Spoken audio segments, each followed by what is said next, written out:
మా సీతాఫల చెట్టుకు చూడండి చక్కగాను ఎంత చక్కగా పండ్లు పండేసినాయండి. చక్కగాను చూడండి కాయలు చెప్పాను కదా, జూన్లో కూడా ఇవి కత్తెరకాయలు అంటారు. చూడండి ఎంత చక్కగా ఇదైతే మక్కిపోయిందోనండి. చూడండి ఎంత కాయ అయిపోయిందో, ఎంత చక్కగా పండిందోనండి. ఒత్తితే మెత్తగా అయ్యింది. నిన్ననైతే ఆ చెట్టుకైతేనండి పండి ఇలా పగిలిపోయింది. తెంపాము, వీడియో తీయడం కుదరలేదు. దీనికి చూడండి ఈ సీజన్లో కూడా ఎంత మంచిగా కాయలో చూడండి.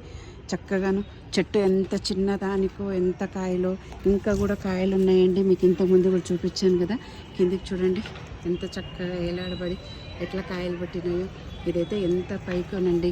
ఇది ఓన్లీ ఒక కూలర్ టబ్లోనే ఉంది చెట్టు, అంతేనండి, ఎక్కడ లేదు. దీనికి నేను చెప్పాను కదా ఏం పెట్టాను, ఇలాంటి డబ్బలో ఒక కిచెన్ వేస్ట్ అని చెప్పాను కదండి.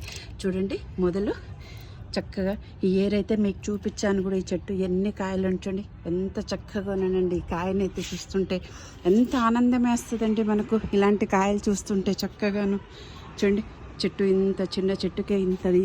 కింద నేనంతా దీంట్లో ఇప్పుడు బెండ మొక్కలు పట్టాను. అక్కడ కూడా చూడండి విత్తనాలు పడిన చెట్టే చూడండి చక్కగాను. ఇదంతాను ఇదేం నేను పెట్టిన చెట్టు కాదు, విత్తనాలు పడి మొలిసిన చెట్టే. చూడండి ఓన్లీ కిచెన్ వేస్ట్తోనే మీకు నేనైతే అక్టోబర్లో ఎన్ని కాయలు చూపించానో కదండి. చూస్తాను అన్నీను చక్కగాను. దానికి కూడా ఇప్పుడు కొంచెం కాయలు ఉన్నాయి. చూడండి ఇంత కూలర్ టబ్బులోనే ఎంత మంచి కాయలు తీసుకోవచ్చునండి మనం. అన్నీ ఏవైనా సరే, ఈ ఫ్రూట్ ఆ ఫ్రూట్ అని కదా, ఏ ఫ్రూట్ అయినా సరేనండి ఇలా చక్కగా పెంచుకోవచ్చండి. మిద్దె తోటలో పండించలేనిది ఏమీ లేదు.